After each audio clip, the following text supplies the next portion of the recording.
The banking crisis is unfolding in front of our very eyes right now. Are you paying attention? Let's talk about it.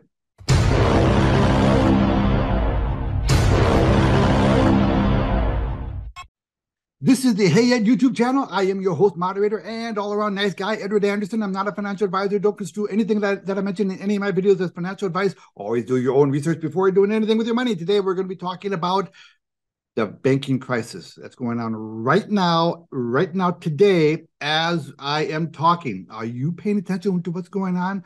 I've talked about this topic an awful lot on my channel, and things are starting to come to a head. And if you're not paying attention, and if you're not taking steps, you're going to be a victim in this. And I don't want you to be. You don't have to be. I want you not only not to be a victim, but I want you to maybe even benefit from it. All right, so let's take a look at a few things. Now, today was Federal Reserve Day. Today, the Federal Reserve had their meeting. They announced that they were going to raise rates a little bit more, up to 5.25%. And how did the market react to that? Okay, so the market was down 270 points today, and almost all of it happened in the last hour and a half of the day. For most of the day, the market was treading water, up about 20 points, down about 20 points. And then the news came out, got a little bit erratic, and then sold off. So the market does not like this news. Here's a little bigger picture here. All right, this level here, this last bit of support here at around 33,400, 33, we're pretty much right there. Another 50 points, we're going to break this support. Once it breaks this support, next support is down here at around, small support at around 32,000. And then beyond that, it gets even worse. Now, I don't think it's going to get there right away, but this is the direction of the market. The market is taking a lot of damage. Okay, so I want to talk about the banking industry in general. Then I'm going to put this in context relative to what happened in 2007 and 2008. All right, so let's take a look. And please don't go away. This is really critical stuff that you have to be aware of because it's unwinding right now. All right, let's take a look at the banking industry in general. Let's take a look at the ETF on the banking industry. All right, nasty sell-off back there in mid-March, and then has gone sideways, and now it's rolling over again. So this represents the entire banking industry, okay? Now, it's very important that you understand this. The banking industry as a collective has lost 50% of its market value in about 6 weeks. 50%, half of it, gone in 6 weeks. And let's take a look at a handful of individual stocks. Let's take a look at Wells Fargo, for example. All right, same pattern as the last one that we just looked at. Big sell-off, a little bit of a rally attempt, and now it's rolling over again. How about, let's take a look at the U.S. Bancorp. Look at this. Nasty sell-off, no bounce whatsoever after that sell-off, and now it's rolling over again.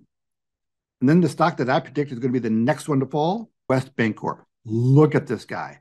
All right, so back here in March, this stock was around $28, $27 a share. Now, it closed the day at $6.42 a share, and it's down another 3.5 points in the aftermarket. It's under $3 a share now in the aftermarket. So I think this is going to be the next bank to fail, and this is still just the beginning. Okay, so I'm here to tell you the truth. I'm going to tell you things that you're not going to hear in the mainstream media. With every bank that has gone under, we've had 3 American banks go under, right? Not to mention Credit Suisse that went under. In every case, the talking heads were on TV telling you that everything's fine, nothing to worry about. It was a one-off event, and we are good. Well, I'm going to tell you the truth. This is just the beginning. This is going to make 2007, 2008, 2009 look like a picnic. Let me give you some unfun facts. In 2007, 25 banks failed for a total of $526 billion.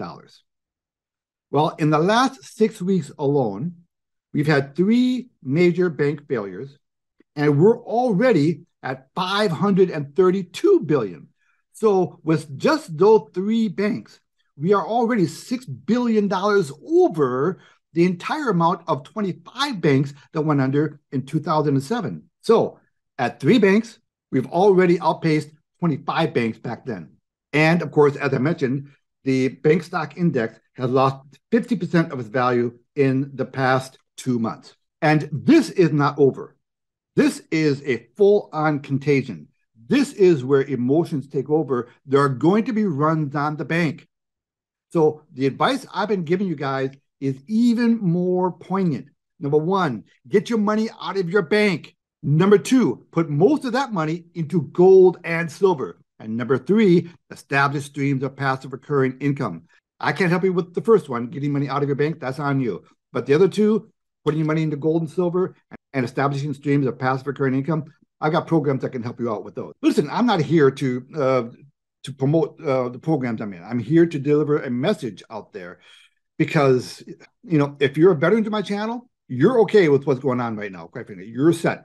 You've done the right things. You've reduced your exposure to your bank. You've gotten some of your money into gold and silver, and you established streams of passive recurring income. You are going to be victors in this. You're not going to be victims. You're actually going to benefit from this. So listen, I've been telling you that these events were going to happen for a while now, and I've been keeping you abreast the entire time.